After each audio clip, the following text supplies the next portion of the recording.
serbe ankohet dhe t'i hapët rrugë zgjedhjeve të reja. Po kushtetusja para zgjitha shpo e krijon këtë tashtu qujtun rrëfim të pafon. Sepse asnjë gjë si jep fund saksisht e përmeni Milazimi rastin e zgjedhjes qeverisë. Parashes saksisht rregulloria, gjithsesi kushtetuta, kjo bëhet kështu, përfundon kështu, dhe pasojat.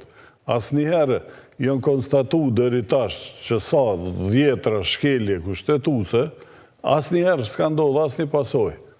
Përpara, për shembull, kemi pas shkelës të ligjit që s'janë penalizue me dhjetra, me qindra, me mira, po shkelësit e kushtetutës janë penalizu, janë detyruar në herë të lëshojnë funksione. Kemi s'paku dy president që kanë vepruar. Tashi, po pra, kanë ra president. Tashi, për fat të keqin, kushtetuta shkelet jo si rregullore, po si një normë kanonore, skoti. Kush të ka qef dhe kur të ka qef. Kjo është problemi. Dhe gjykata kushtetuse për këte hesht. Dhe sistemi drejtësisë komplet hesht. Dhe kjo është do me thona e që ta thash që krahasova me atë librin rrëfimi pambarim. Sepse na po shkojmë ditë për ditë të rënu shtetin me paramendim. Institucionet tona që janë gardian shtetit. Gjykata kushtetuse po e krijon këtë mundësi. Sepse që është hera e tretë që shtashit duhet të deklarohet për mos konstituimin e parlamentit, dhe nuk janë gjendje, mi bën një gjysfaqe, që kjo shambull, nën kryetarët zgjidhen me propozim të shumicës për shambull ka një lexim agim që është konfirmuar se nuk ekziston e drejta e vetos të asnjë grupi politik që ta... Po shka tutje, mirë, se ekziston, rregullo. Po këta që po bojnë një lloj veto, ata s'po thojnë po të qesin veto, se shkruan kërkon që kanë drejt me qitë veto, me parashtru veto. Po qesin një nërskams edhe po blokohet. Shka tutje, nuk është para po shka tutje. Këtu është problemi, një problemit kur t'i hysh, qësh është kriju, duesh me dhonë zgjidhje, qësh duhet shkoj procedura e zgjedhjes dhe mi mbyll gjitha shtigjet e sabotajit gjithsesht të leximit tendencios dhe të blokadës të procesit.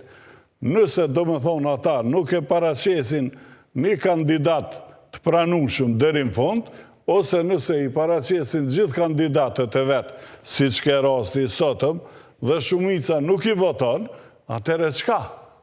Nuk dijet qka, se kanë precizu. Po nuk ta precizoj se pastaj do rënoj, nëse hynë gjykata ti imponoj deputetit se qka duhet bëj, a e cenon vullnetin të drejten e deputetit për të vendosur vetë. Absolutisht.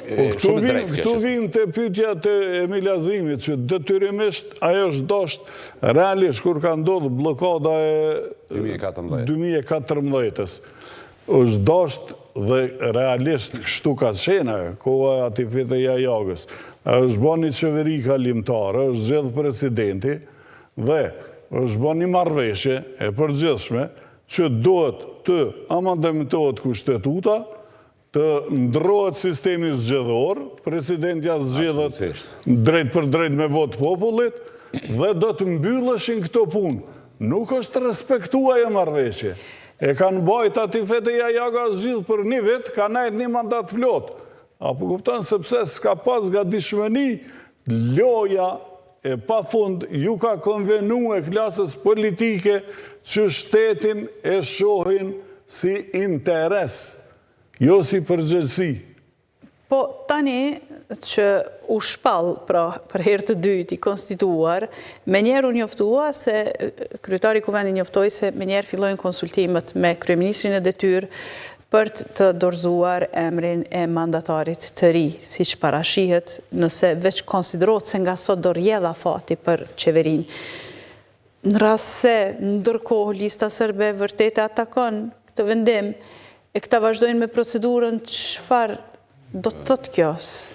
Nëse lista serbe... legjitim do tjetë, pastaj dërgimi i emrit mandatarit ri. Është e qartë, nëse lista serbe nuk dërgon ankesë, zyrtarisht pra, deklarimi pas kuvendit, pas takimit të kuvendit nuk ka kur faransie, nëse nuk dërgon ankesë në gjykatën kushtetuese, parlamenti është i konstituum dhe fillojnë esja e afateve, do të thotë.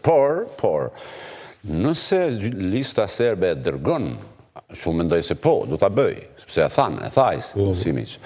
Unë mendoj se nuk përjashtë mundësinë që gjykata kushtetuese prap të sjellë masë përkohshme, të ndalë, do të thotë, ecjen e afateve, derisa të ta vlerësoj. Dhe mjerisht unë mendoj që gjykata kushtetuese do ta ketë shumë vështirë se radha vendos.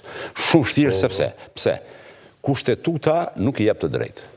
Që sipas kushtetutës, nëse mbështetemi do të thotë vetëm në kushtetut, parlamenti është i konstituum. Nuk ka asgjë kontestuese. Por parlamenti nuk është i konstituum nëse merret parasysh rregulloria dhe vendimi gjykimi i fundit i vetë gjykatës kushtetuese do të thotë. Kur bien dash dy ligje, gjithnjë praktikohet ligji më i mirë, më i lehtë, më i aplikueshëm, më i mirë i mundshëm për këtë rast, po në këtë rast nuk po ndeshën dy ligje, nuk ka dualitet ligjesh, por kushtetuta dhe rregulloria. Që thoni që me automatizëm kushtetuta vjen është relevante, nuk. Po vetëm një korrigjim. Kushtetuta dhe rregulloria, por gjykimi i fundit, në çastin që është miratu, është pjesë e kushtetues. Po. Prandaj po dhe rregulloria është derivati drejt për drejt i kushtetues. Po tani cilës do të jap, cila do të prevalojë për gjykatën kushtetuese, nuk e di. Nuk jam druaj për faktin që e kanë formuluar vetë në aktgjykim, do të thotë që propozimi i takon shumicës pakicës serbe, partisë që ka shumicën, druaj që mund të thonë që do të thotë zgjedhja nuk është kushtetuese. Ose duhet ta demantojnë vetveten. Ose duhet ta përmirëstrojnë vendimin e tyre të fundit. Krejt qëllimi i grupit më të madh parlamentar në kuvend, i vetëvendosjes, i thënë deklarativisht ishte që të përjashtohet lista serbe nga kryesia e kuvendit të Kosovës.